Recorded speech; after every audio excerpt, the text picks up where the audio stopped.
So my first stop in Mali is going to be at the Impact Hub Bamako. Let's go.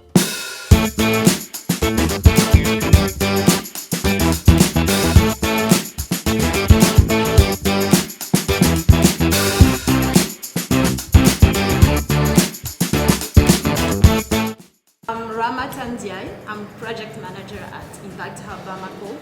We are part of the big network Impact Hub Global, and we are the first Impact Hub in Francophone Africa since 2017.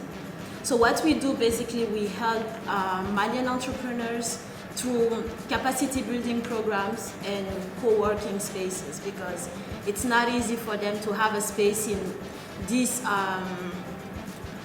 the Seyi 2000. It's called Seyi 2000, it's the area, and it's very expensive.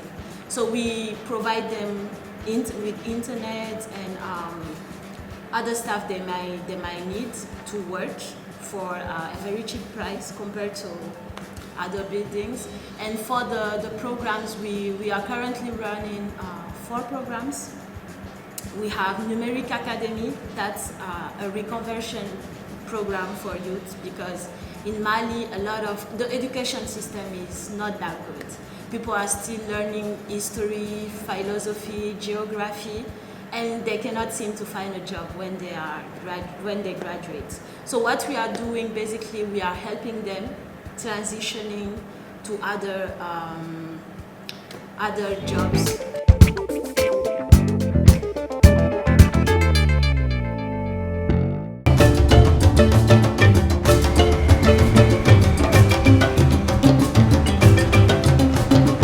So this is my man Xavier. He will be the one taking me around with his bike today to show me some of the places in Mali. So, thank you.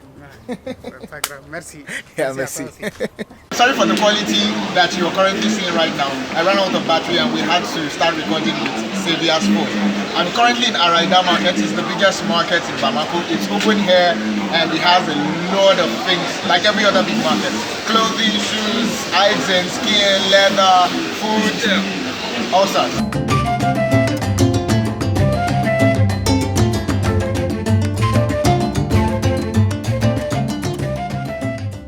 Now at the National Assembly in Mali, we're not allowed to enter, but I just thought from outside, there's really nothing special, but that's just it.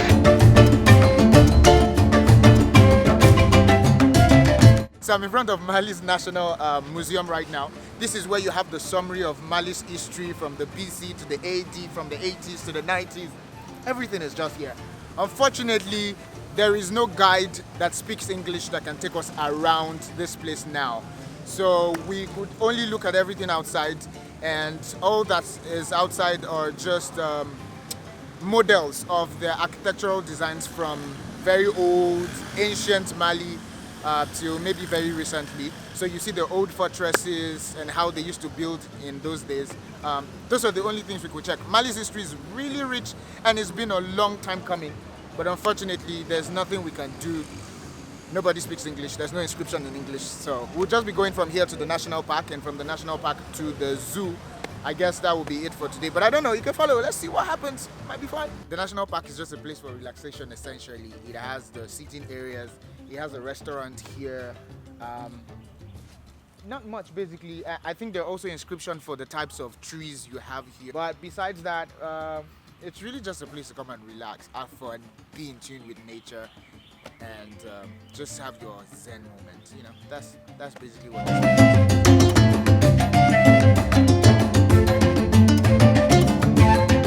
Now at the National Zoological Garden in Mali, Bamako, to be precise, and it looks like a really big and nice place. It's my first time seeing a proper bull. And this boy right here looks really well fed.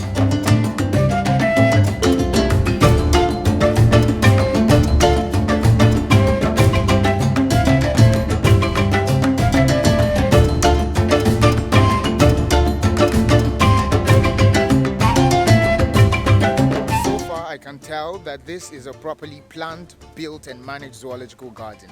Like, it's modern, everything is well done. The animals are well fed, as I can see, and well treated. The only complaint I will have will be the population of some of the animals. Like the elephant, for example, it's an herd animal.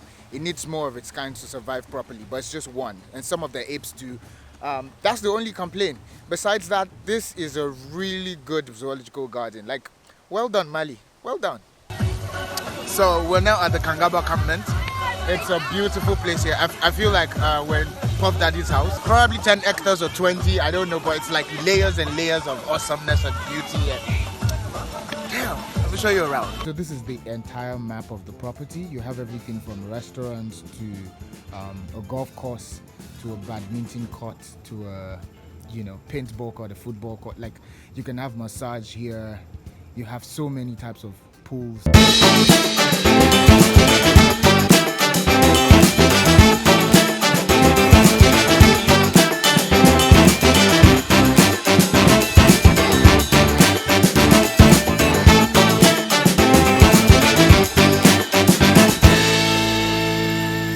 So from below the mountain, you're going to see like small houses that people can lodge. So people can be here a whole weekend or a whole week for as long as you want.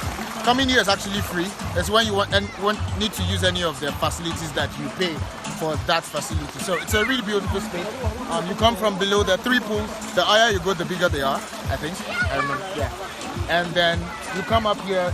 It's so many things to do, including a zip line thing over there. And if you turn around, it's a whole mountain that you can hike from here to the top of. And there's security everywhere. Like, it's a really nice place, man. Like, awesome.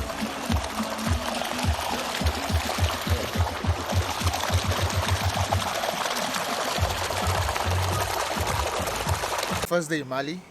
Not bad so far. I hope you enjoyed all the views as much as I did. So I'll head to go start editing this video right now. So see me tomorrow. Bye.